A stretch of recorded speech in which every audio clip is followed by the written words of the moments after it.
கிறிஸ்துவுக்குள் மிகவும் பிரியமான அன்பு தேவனுடைய பிள்ளைகளே, ஆண்டவராக இயேசு கிறிஸ்துவின் நாமத்தினாலே உங்களை அன்போடு கூட வாழ்த்தி வரவேற்கிறேன். இந்த மார்ச் மாதம் 1ஆம் தேதி வாக்குத்தத்த செய்தியோடு உங்களை சந்திப்பதில் நான் மிகவும் மகிழ்ச்சி அடைகிறேன். இந்த மாதம் ஆண்டவராகிய தேவன் நம்முடைய வாழ்க்கையில் அவர் வைத்திருக்கிற சித்தத்தின்படி நம்மளை ஆசீர்வதித்து நமக்கு என்ன ஆலோசனை தரப்போகிறார் என்பதை நாம் இப்பொழுது ஆண்டுடைய சமூகத்தில் தியானிக்க போகிறோம்.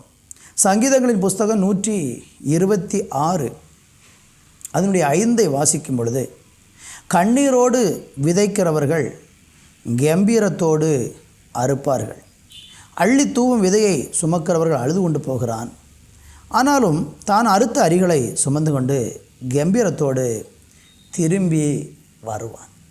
வாசித்த இந்த வேத வசனத்தில் ஒரு மனுஷனுடைய வாழ்க்கையில் ஆசீர்வாதத்திற்கான சில படிகளை இந்த வசனத்தில் மையப்படுத்தி நம்ம இன்றைக்கு பார்க்க போகிறோம். ஒரு மனுஷன் கண்ணீரோடு விதைக்கிறான் என்றால் அவன் கம்பீரமான ஒரு அறுவடையை காண்பான்.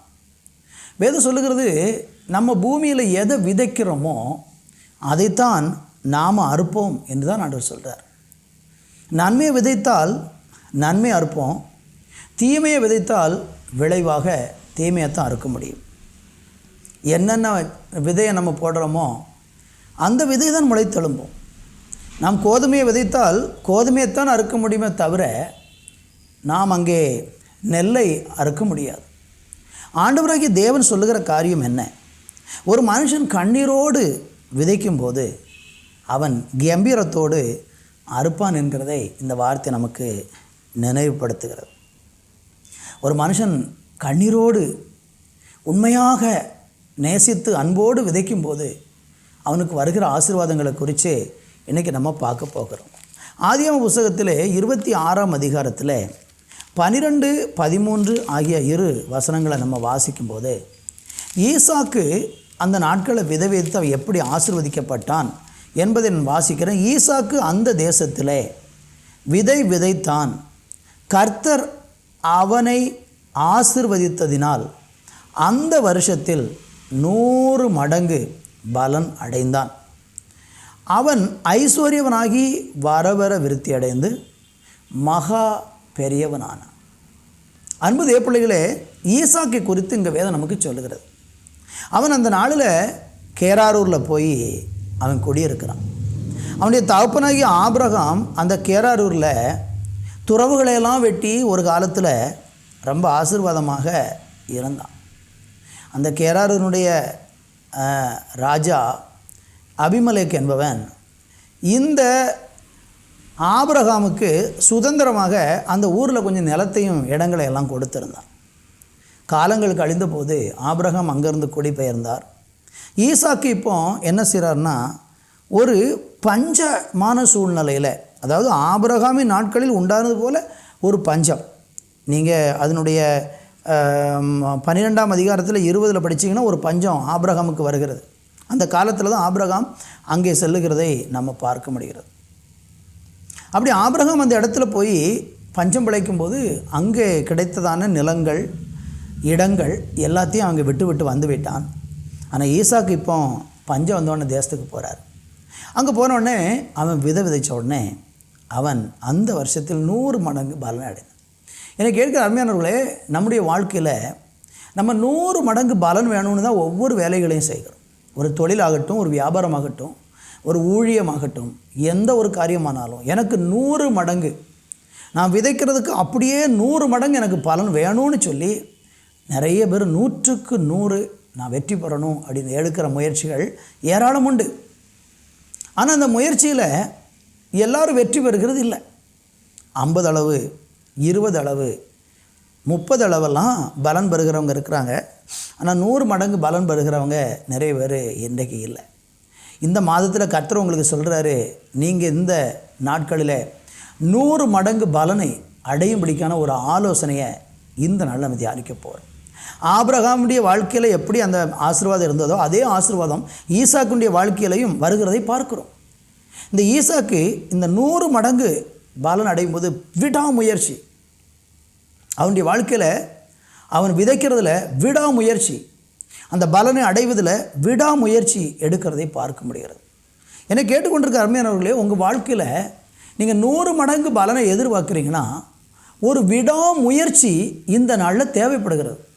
கடினமாக அதுவும் விடாமுயற்சி செஞ்சு பாருங்கள். ஆண்டவர் நிச்சயமாக விடாமுயற்சிக்கு ஒரு பெரிய பலனை வச்சிருக்கிறார். நீங்கள் கீழே படித்து பார்த்தீங்கன்னா, இவர் அந்த தேசத்தில் போய் ஆபிரகாம் வெட்டினதான அந்த துறவுகளையெல்லாம் சுத்தம் பண்ணி அங்கே இருக்கிறாரு.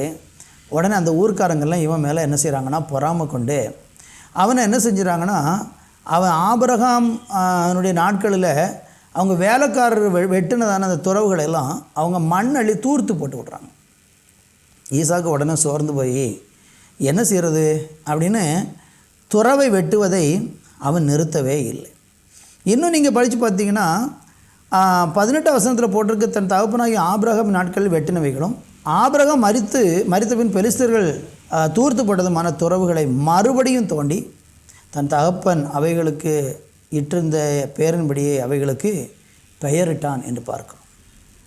அப்போ அங்கே பாருங்கள், இன்னும் அவனை ஈசாக்கோடு கூட இருந்தவங்க பள்ளத்தாக்கில் போய் வெட்டுறாங்க. வெட்டும்போது அங்கே சுரக்கும் நீரூற்றை கண்டார்கள். உடனே அதை பற்றி வாக்குவாதம் உண்டாகிறது. அங்கே தான் ஏசேக்கு சித்தினா வேறொரு துறவையும் அவங்க வெட்டுறாங்க, அதுக்கு சித்தினா என்று பெயரிடுறாங்க.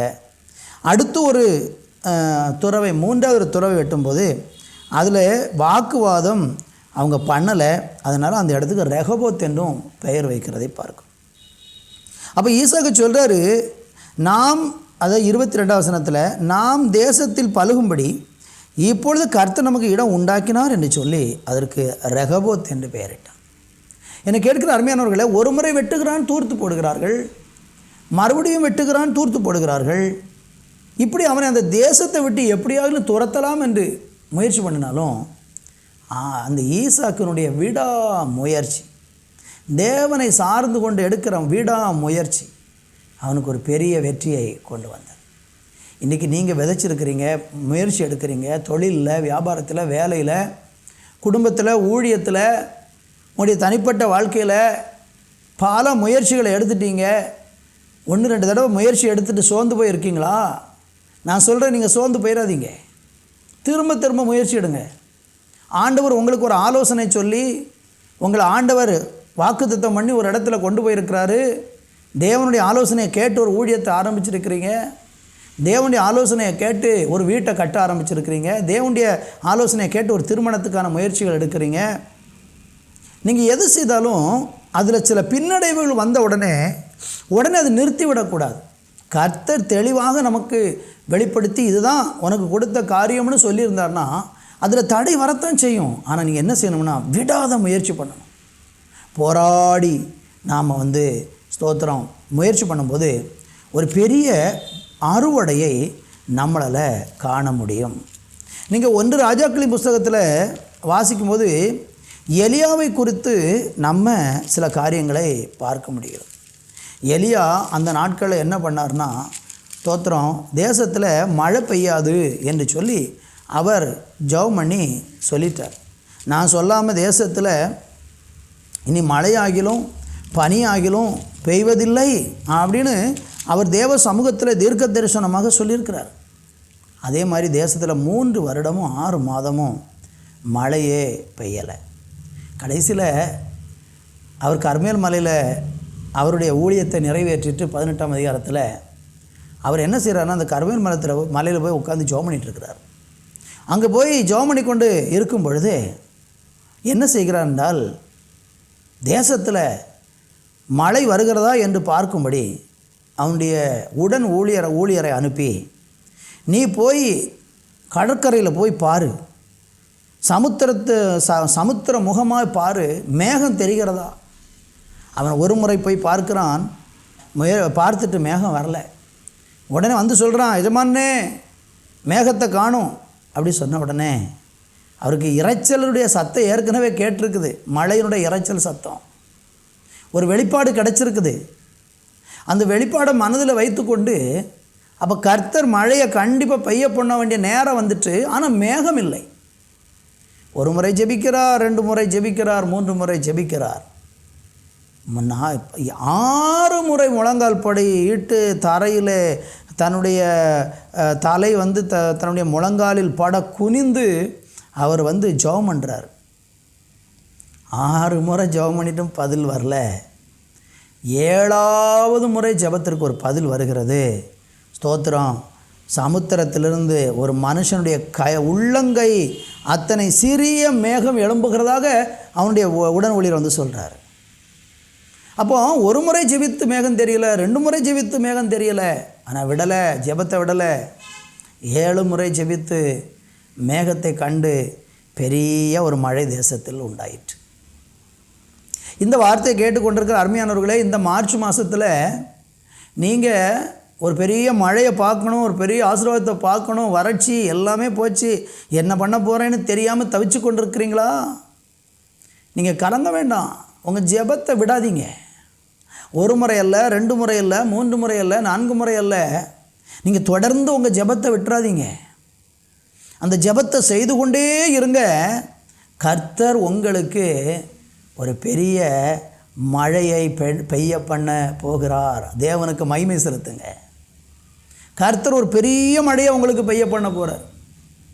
ஆனால் ஜெபம் ஒரு நாளும் தோற்று போனதாகவே இல்லை. அதனால தான் எலியா 1 முறை 2 முறை 3 முறை நிப்பாட்டலை, 6 முறை 7 முறை ஜெபிக்கிறார்.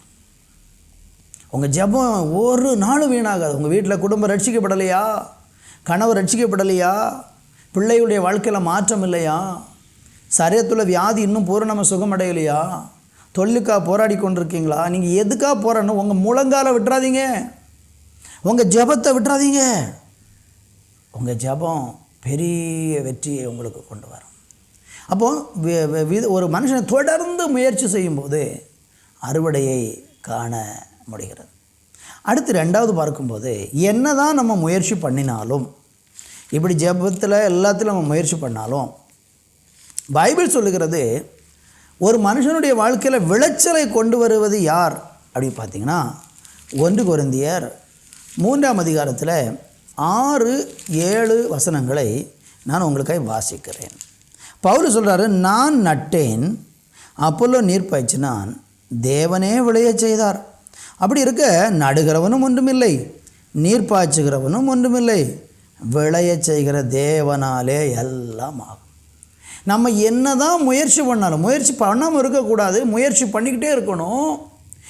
தேவன் சொன்னதை தொடர்ந்து செஞ்சுக்கிட்டே இருக்கணும். நாட்கள் வரும்போது கர்த்தர் அதற்கான பலனை தருவார். 2வது நீங்கள் தெரிஞ்சுக்கணும், நம்ம என்ன தான் முயற்சி பண்ணாலும் அவருடைய வேலையும் அவருடைய சித்தமும் நிறைவேறும்போது தான் நம்ம வாழ்க்கையில் அற்புதத்தை காண முடியும். காரணம், பவுல் சொல்கிறார், நான் நட்டேன், அப்போலும் நீரும் பாய்ச்சிட்டான். பாருங்கள், ஒரு செடியை நம்ம நடுறோம், தண்ணீரும் பாய்ச்சிடுறோம், அதுக்கப்புறம் அது வளரத்தானே செய்யும். ஆனால் பவுல் என்ன நம்புகிறாருன்னா, நாங்கள் நட்டதுனாலையும் ஒன்றும் இல்லை, நீர் பாய்ச்சினாலும் ஒன்றும் இல்லை, என் தெய்வம் விளைய பண்ணுவார். நான் உங்களுக்கு சொல்லிக்கொள்ள விரும்புகிறேன், நீங்கள் கண்ணீரோடு விதைக்கிறீங்க, ஆனால் உங்களுக்கு அறுவடை எப்படி வரும்னா, தேவனாலே மாத்திரம்தான் உங்களுக்கு அறுவடை வரும் என்பதை நீங்கள் முழுமையாக நம்பணும்.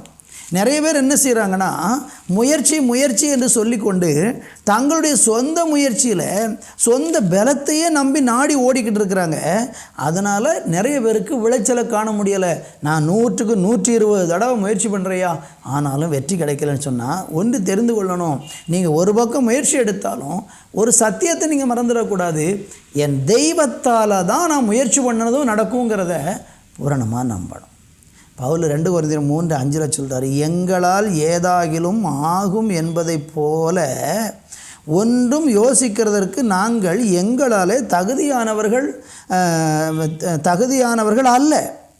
எங்களுடைய தகுதி தேவனால் உண்டாயிருக்கிறது. நம்ம எல்லாரும் உள்ளத்தின் ஆழத்தில் அறிந்து கொள்ள வேண்டியது என்ன தெரியுமா? எங்களால் ஏதாகிலும் ஆகும் என்பது போல ஒன்றும் யோசிக்கிறதற்கு நாங்கள் எங்களால் தகுதியானவர்கள் அல்ல. இது தெளிவாக புரிஞ்சுக்கோங்க. நீங்கள் என்ன தான் உழைச்சாலும், என்ன தான் சம்பாதிச்சாலும், என்ன தான் பிரயாசப்பட்டாலும், நீங்கள் என்ன தான் முயற்சி பண்ணாலும், ராத்திரி பகலாக உழைச்சாலும் உங்களுக்கு விளைச்சலை தருகிறது கர்த்தர். நல்லா கவனிங்க. நம்ம வயலில் போய் விதைக்கிறோம், தண்ணியும் பாய்ச்சிடுறோம், ஆனால் விளைச்சல் யார் தருவா? கர்த்தர் தான் தருவார். ஈசாக்கு விதைத்தான். அந்த ஆண்டில் 100 மடங்கு பலன் தருவதற்கு காரணம் அந்த பலனை கொடுக்கறது கர்த்தர். நம்ம எடுக்க வேண்டிய முயற்சியை நம்ம எடுக்கணும், ஆனால் விளைச்சலை கொண்டு வருகிறது கர்த்தருடைய வேலை. அப்போ அதில் தெரிஞ்சுக்கோங்க, நம்ம ஒன்றும் கிடையாது. சிலருக்குள்ளே என்ன இருக்குன்னா, என்னால் ஆயிரும், நான் அப்படி பண்ணிடுவேன், இப்படி முடியாது. நமக்கு பலனையும் விளைச்சலையும் தருகிறவர் நம்முடைய ஆண்டவராகிய கர்த்தர். யாத்ரா புஸ்தகத்தில் 3ஆம் அதிகாரத்தில் 11வது வசனத்தை நம்ம வாசிக்கும்போது, அங்கு வேதம் மோசே ஆண்டவர்கிட்ட ஒரு காரியத்தை சொல்லுகிறதை நான் உங்களுக்கு வாசிக்கிறேன். அப்பொழுது மோசே தேவனை நோக்கி, பார்வோனிடத்திற்கு போகவும் இஸ்ரவேல் புத்திரரை எகிப்திலிருந்து அழைத்து வரவும் நான் எம்மாத்திரம் என்றான். இதுதான் ஒரு மனுஷனுடைய வாழ்க்கையில் அவசியம். நம்ம எல்லாம் முயற்சி பண்ணாலும் ஆண்டவர் ஒப்படுதான், அப்பா நீங்கள் தான், நான் எல்லாம் பண்ணியிருக்கேன், ஆனால் அதுவும் பெருசு இல்லை, நீங்கள் தான் ஆண்டவரே, நான் எம்மாத்திரம், எல்லாமே செய்கிறது நீங்கள் தான் ஆண்டவரே. முற்றிலுமாக தேவனை, நம்ம விளைய செய்கிற தேவனை சார்ந்து கொள்வதை இது நமக்கு குறிக்கிறது. உங்கள்கிட்ட பணம் இருக்கலாம், ஞானம் இருக்கலாம், படிப்பு இருக்கலாம், அந்தஸ்து இருக்கலாம், அழகு இருக்கலாம், ஆஸ்தி இருக்கலாம், என்ன வேணாலும் இருக்கலாம், அது ஒன்றும் தப்பு இல்லை. ஆனால் நீங்கள் அதுதான் உங்களுடைய மேன்மைன்னு நினைக்காதீங்க. உங்களுக்கு காரியம் வாய்க்க பண்ணுவது, காரியத்தை கைகூடி வர பண்ணுவது கர்த்தருடைய வேலை. அதை நீங்கள் ஒத்துக்கொண்டு நீங்கள் பெருமைப்படாமல் உங்களை தாழ்த்தி காத்திருந்தீங்கன்னா நீங்கள் அதுக்குரிய பலனை பார்க்க முடியும். ஆமேன். கர்த்தருக்கு ஸ்தோத்திரம். கிதியோன் நியாயாதிபதிகள் 6:15 சொல்லும்போது சொல்கிறாரு, என்னுடைய கோத்திரம் எப்ராமிய கோத்திரத்தில் என்னுடைய கோத்திரம் ரொம்ப சிறியது, நானும் சிறியவன் என் குடும்பத்தில், அப்படி சொல்கிறார். இதுதான் உண்மை. நமக்குள்ளே அந்த பெருமையும் வந்துடக்கூடாது, நான் அப்படி செஞ்சிடும் இப்படி, இல்லை. எல்லாத்தையும் விளைய செய்கிறவர் தேவன். நம்ம எடுக்க வேண்டிய முயற்சி எடுப்போம், ஜெபிக்க வேண்டியது ஜெபிப்போம். மேகத்தை எழும்ப பண்ணுகிறது நம்ம கிடையாது, அது கர்த்தர். எரேமியா 1:6 எரேமியா சொல்கிறாரு, நான் பேசவும் தெரியாது, நான் சின்ன பையனாக இருக்கிறேன் அப்படிங்கிறாரு. யோவான் 15:5 நீங்கள் வாசிச்சிங்கன்னா ஒரு மரம் எப்படி கனி கொடுக்கும் அப்படிங்கிறதுக்கு யோவான் சொல்லுகிறத நான் வாசிக்கிறேன் கேளுங்க. நானே திராட்சை செடி, நீங்கள் கொடிகள். ஒருவன் என்னிலும் நான் அவனில் நிலைத்திருந்தால் அவன் மிகுந்த கனியை கொடுப்பான். என்னை அல்லாமல் உங்களால் ஒன்றும் செய்யக்கூடாது. இதை எத்தனை பேர் நம்ப முடியும்? இது இந்த உணர்வு எத்தனை பேருக்கு இருக்குது? ஆண்டவரே, என்னால் அதாவது உங்களை அல்லாமல் என்னால் ஒன்றுமே செய்ய முடியாதுப்பான்னு சொல்லி நீங்கள் இன்றைக்கி கர்த்தரை நம்புங்க. நம்ம சில நேரம் என்ன செய்கிறோம்னா, ஒன்றுமே இயலாமல் இருக்கும்போது ஆண்டவரை சார்ந்திருப்போம், கொஞ்சம் கையில் வந்துட்டுனா நம்மளை பிடிக்க முடியாது. நம்ம அப்புறம் பேசுகிற பேச்சு பெருமைகள், மற்றவங்கள்ட்ட பேசும்போது நான் சேர்த்தது, நான் சம்பாதிச்சது, என்னுடைய உழைப்பு, ஒன்றும் கிடையாது. நம்ம இல்லை, கர்த்தர் தான் நமக்கு எல்லாத்தையும் தருகிற தேவனாக இருக்கிறார். 2 கொரிந்தியர் 12:9 ஆண்டவர் பவுலுக்கு சொல்கிறாரு, என் கிருபை உனக்கு போதும், உன்னுடைய பலவீனத்தில் என் பலன் பூரணமாய் விளங்குங்கிறார். அப்போது அவருடைய கிருபை தான் நம்முடைய பலவீனத்தில் நம்மளை தாங்கி இன்றைக்கு நம்ம காரியங்களில் நன்மையாக விளைய செய்கிறது கர்த்தருடைய செயல். இதை ஒரு நாளும் மறந்து போக வேண்டாம். அடுத்து நம்ம பார்க்க போகிறது, நம்முடைய விளைச்சலை கெடுக்கிறது என்ன? அநேக நேரங்களில் நம்முடைய விளைச்சல் கெட்டு போவதுக்கு காரணம், ஸ்தோத்திரம், சத்துருவனுடைய சூழ்ச்சி. நமக்கு நல்ல விளைச்சல் ஆண்டவர் தரணும்னு விரும்புகிறாரு. ஆனால் பிசாசு என்ன பண்ணுறான்னா, நமக்கு இருக்கிற ஆண்டவருடைய விளைச்சல், நமக்கு இருக்கிற பலனை சாத்தான் கெடுத்து போடுறான். மத்தேயு சுவிசேஷத்தில் 13ஆம் அதிகாரத்தில் படித்தீங்கன்னா ஆண்டவர் அங்கே நிறைய உபமைகளை சொல்கிறார். இந்த 13ஆம் அதிகாரத்தில் ஆண்டவர் பல உபமைகளை சொல்லி அதுக்கு விளக்கம் சொல்கிறார். அதில் 13ஆம் அதிகாரத்தில் 24, 25 நான் வாசிக்கிறேன். வேறொரு உபமை அவர்களுக்கு சொன்னார். பரலோக ராஜ்யம் தன் நிலத்தில் நல்ல விதையை விதைத்த மனுஷனுக்கு ஒப்பாயிருக்கிறது. மனுஷன் நித்திர பண்ணுகையில் அவனுடைய சத்துரு கோதுமைகளுக்குள் களையை விதைத்து விட்டு போனான். பார்த்தீங்களா? நம்ம நல்லா ஜெபிக்கிறோம், நல்ல விளைச்சலுக்காக முயற்சி பண்ணுறோம், தேவன் தான் விளைய பண்ணுகிறார் என்று சொல்லியெல்லாம் முயற்சி பண்ணுறோம். ஆனால் பிசாசு என்ன பண்ணுறான்? அதுக்கு இடையில வந்து களையை விதைக்கிறான். அது எப்போவுமே இருக்கும். நல்லா கேட்டுக்கோங்க.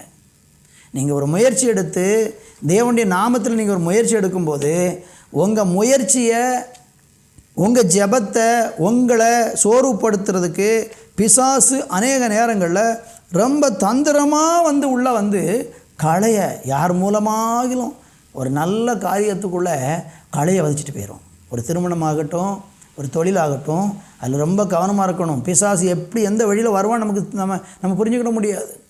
ஜெபத்தோட ஞானத்தோடு நீங்கள் முயற்சி பண்ணணும். அப்படி முயற்சி பண்ணும்போது அந்த களையை என்ன செய்யலாம்னா ஈஸியாக பறிச்சிடலாம். ஆண்டவர் சொல்கிறாரு, உடனே பயிரானது வளர்ந்தது, கதிர்விட்ட போது களைகளும் காணப்பட்டது. இப்போ பயிரும் வளர்ந்துருக்கு, சத்துரு விதைச்ச களையும் வளர்ந்துருக்கிறது. இன்னும் வீட்டு எஜமானுடைய வேலைக்காரங்க வந்து கேட்குறாங்க, ஆண்டவனே நீர் உமது நிலத்தில் நல்ல விதையை விதைத்தீர் அல்லவா, பின் அதில் களை எப்படி உண்டானது என்றார்கள். அதற்கு அவன் சத்துரு அதை செய்தான் என்றார். அப்பொழுது வேலைக்காரன், நாங்கள் போய் அவைகளை பிடுங்கி போட உமக்கு சித்தமா என்று கேட்டார்கள். அதற்கு அவர், வேண்டாம், களைகளை பிடுங்கும்போது நீங்கள் கோதுமையையும் வேரோடு பிடுங்காதபடிக்கு ரெண்டையும் அறுப்பு மட்டும் வளர விடுங்கள். அறுப்பு காலத்தில் நான் அறுக்கிறவர்கள் நோக்கி, முதலாவது களைகளை பிடுங்கி அவைகளை சுட்டரிக்கிறதற்கு கட்டுகளாக கட்டுங்கள், கோதுமையோ என் களஞ்சியத்தில் சேர்த்து வையுங்கள் என்பேன் என்று சொன்னான். தேவனுடைய பிள்ளைகளே, பார்த்தீங்களா, இதைத்தான் ஆண்டவர் செய்கிறார். களையை பிசாசு விதைப்பான், ஆண்டவர் அமைதியாக இருப்பார். உனக்கு ஒரு நாள் வச்சுருக்கிறேன், அன்னைக்கு ஒன்றை அக்கினியில் போடுறேன், என்னுடைய பிள்ளைகளை நான் நெல் மணிகளாக களஞ்சியத்தில் சேர்ப்பேன். அப்போ பிசாசு என்ன பண்ணுறான்னா, நிறைய நேரங்களில் நமக்குள்ளே வந்து களையை விதைக்கிறான், நம்மளை வளர விடாமல் இடையூறு பண்ணுகிறான். அதை எப்படி மேற்கொள்வது? பிசாசு எப்படி மேற்கொள்வது? தேவனுக்கு கீழ்ப்படிந்திருங்கள், பிசாசுக்கு எதிர்த்து நிறுங்கள், அப்பொழுது உங்களை விட்டு ஓடி போயிடுவோம். தேவனுடைய வார்த்தைக்கு கீழ்ப்படிய பிசாசு நடுங்கி ஓடிடுவான். அவன் நமக்குள்ளே களையை விதைச்சி ஒன்றுமே பண்ண முடியாது. கர்த்தருக்கு மகிமை உண்டாகட்டும். அடுத்தது நீங்கள் பார்த்தீங்கன்னா, இந்த களை அல்லது விளைச்சலை கெடுக்கிற ரெண்டாவது காரியம், ஒன்று சத்துருடைய சூழ்ச்சி, ரெண்டாவது பார்த்திங்கன்னா விளைச்சலை கெடுக்கிறது என்ன?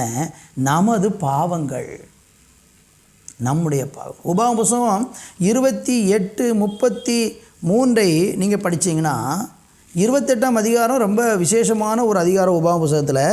அந்த 28ஆம் அதிகாரத்தில் ஆண்டவர் வந்து நிறைய நன்மைகளை சொல்கிறார். ஒரு மனுஷன் ஆண்டவருடைய வார்த்தைக்கு கீழ்ப்படிஞ்சிருந்தால் எவ்வளவாக அந்த மனுஷனை ஆசீர்வதிப்பேன் என்று நிறைய விஷயங்களை சொல்லிட்டு மீதமுள்ள பகுதிகளை ஃபுல்லாக சொல்கிறாரு. நீங்கள் எனக்கு கீழ்ப்படியாமல் போனால் உங்கள் மேலே எப்படி சாபம் வரும் அப்படிங்கிறத சொல்கிறார்.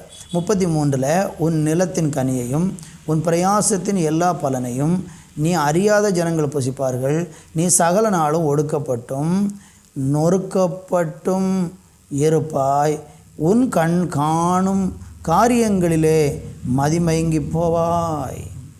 என்னை கவனிக்கிற அருமையானவர்களே, இந்த வசனத்தில் படிக்கும்போது என்ன ஆண்டவர் நமக்கு சொல்கிறாரு? ஒரு தேவனுடைய பிள்ளை தேவனுடைய வார்த்தைக்கு கீழ்ப்படியாமல் போனால் அது பாவமாகி விடுகிறது. அந்த பாவத்தின் பலன் என்ன? அவனுடைய கனியை புசிக்க முடியாமல் யாரோ புசிட்டு போகிறாங்க. அடுத்து நீங்கள் இன்னொரு வசனம் பாருங்கள், 42 சொல்லுகிறது, உன் மரங்களில் எல்லாவற்றிலும் உன் நிலத்தின் கனிகளையும் விட்டில் பட்சித்து போடும். 51 இப்படி சொல்லுகிறது, நீ அழியும் மட்டும் அந்த ஜாதியான் உன் மிருகங்களின் பலனையும் உன் நிலத்தின் கனியையும் புசிப்பான். அவன் உன்னை அழித்து தீரும் மட்டும் உன் தானியத்திலும் திராட்சைரசத்திலும் எண்ணெயிலும் உன் மந்தையிலும் உள்ள ஆடுகளிலும் உனக்கு ஒன்றும் மீதியாக வைக்க மாட்டான். இது என்ன நடக்குது? ஒருவன் தேவனுக்கு கீழ்ப்படியாமல் போயிட்டோம்னா நம்ம பலனை யாரோ சாப்பிட ஆரம்பிச்சிருவாங்க.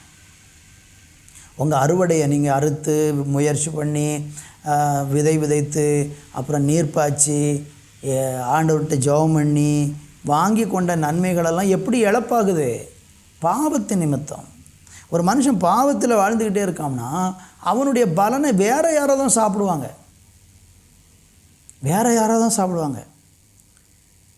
128:2 சங்கீதத்தில் சொல்லப்பட்டிருக்கு, உன் கையின் பிரயாசத்தை நீ சாப்பிடுவாய், உனக்கு பாக்கியமும் நன்மை உண்டாயிருக்கும். அதுதான் ஆசீர்வாதம். ஆனால் இது யாரோ சாப்பிட்றாங்க. இன்றைக்கி உங்கள் பணத்தை மருத்துவத்தில் டாக்டர் சாப்பிட்டுட்டு இருக்காங்களா? உங்கள் செல்வத்தை வக்கீல்கள், வழக்கறிஞர்கள் வழக்கு தொடுத்து அதில் நீங்கள் கேஸும் கோர்ட்டுமா அலைஞ்சு உங்கள் பணங்கள் விரயமாக்கப்படுகிறதா?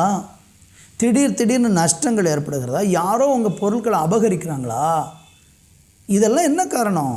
பாவம் தான் காரணம். நீங்கள் சரியாக இருந்தால், நம்ம சரியாக இருந்தால் நம்முடைய எதையும் யாரும் எடுத்துக்கொள்ளவே ஆண்டவர் விட மாட்டார், சம்மதிக்க மாட்டார். அப்படி எடுத்துக்கொண்டாலும் அவங்ககிட்ட பிடுங்கி பல மடங்காக திருப்பி தருவார் நமக்கு. என் அன்பு தேவனுடைய பிள்ளைகளே, பாவம் அநேக நேரம் நம்ம மேலே இருக்கிற ஆசீர்வாதத்தை கெடுத்து போடுகிறது. விளைச்சலை காண முடியாமல் போய்விடுகிறது. கர்த்தருக்கு மகிமை உண்டாகட்டும். நமக்குள்ள அந்த விளைச்சல் வராமல் இருக்கிறதுக்கு சாத்தான் செய்கிற ஒரு காரியம் என்னென்னா, நமக்கு விளைச்சல் வருவதற்கான காரணத்தை ஆண்டவர் நமக்கு சொல்கிறார்.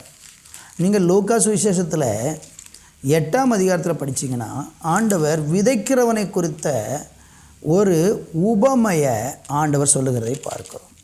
அப்படி விதைக்கிறவனை குறித்து தானே உபமை ஆண்டவர் சொல்லும்போது, அதில் நீங்கள் ஸ்தோத்திரம் எப்படி நம்ம விதைக்கணும் அப்படின்னா 8:12 இப்படி சொல்லுகிறது, வழியருகே விதைக்கப்பட்டவர்கள் வசனத்தை கேட்கிறவர்களாக இருக்கிறார்கள், அவர்கள் விசுவாசித்து ரட்சிக்கப்படாதபடிக்கு பிசாசானவன் வந்து வசனத்தை அவர்கள் இருதயத்திலிருந்து சாத்தான் என்ன செய்கிறான்னா, நம்ம இருதயத்துள்ள வசனத்தை எடுத்துகிட்டு போயிடுவான். அப்போ நமக்குள்ள பலன் உண்டாகாது. அப்போ வேத வசனத்தை நல்லா கேட்டு அந்த வசனத்தின்படி நம்ம கை கொண்டு வாழும்போது நமக்கு பலன் நம்முடைய வாழ்க்கையில் தங்கும்.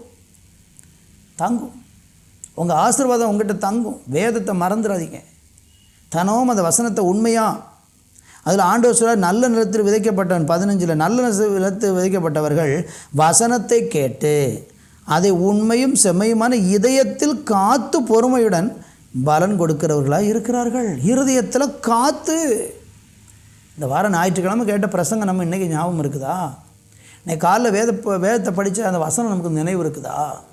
இன்றைக்கி கர்த்தர் என்னென்ன வசனங்களெல்லாம் பேசினாருன்னு நம்ம திரும்ப நினைவுபடுத்துகிறோமா? இதெல்லாம் நம்முடைய வாழ்க்கையில் ஆசீர்வாதத்திற்கு காரணமாக மாறும். என்ன கேட்டுக்கொண்டிருக்கிற அருமையானவர்களே, நல்ல நிலத்தில் விதைக்கிறவன் 100 மடங்கு பலனாக இருப்பான். இன்றைக்கி கண்ணீரோடு நீங்கள் விதைச்சிட்ருக்கிறீங்க, பலன் ஆண்டவர் இந்த மாதம் தருவேங்கிறாரு. ஆனால் ஒன்று, நம்ம விடாமுயற்சி செய்யணும். 2வது, முற்றிலுமாக தேவனை சார்ந்து இருக்கணும். 3வது, சத்துரு நமக்குள்ளே வராதபடிக்கு நம்ம எல்லையை காத்துக்கொள்ளணும். ஸ்தோத்திரம். அடுத்து, பாவத்தை நம்ம வெறுக்கணும். கடைசியில் நல்ல நிலத்தில் விதைக்கணும். அப்படி செய்யும்போது ஈசாக்கை போல 100 மடங்கு பலனை தேவன் தருவார். கண்ணீரோடு விதைக்கிறவன் கம்பீரத்தோடு அறுப்பான் என்று சொன்ன வார்த்தை உங்கள் வாழ்க்கையில் இந்த மாதத்தில் நிறைவேற நான் வாழ்த்துகிறேன். ஜெபிப்போம். நல்ல பிதாவே, இந்த வேலைக்காக நன்றி. எங்களோடு கூட பேசியிருக்கீங்க. இந்த மாதத்தில் அறுவடையை காண்பதற்கு, ஆண்டவரை செழிப்பை காண்பதற்கு, நன்மைகளை சுதந்திரிப்பதற்கு கர்த்தர் எங்களுக்கு கொடுத்த ஆலோசனைகளை கை கொண்டு நடக்க எங்களுக்கு உதவி செய்யுங்க. இயேசுவின் நாமத்தில் பிதாவே, ஆமேன்.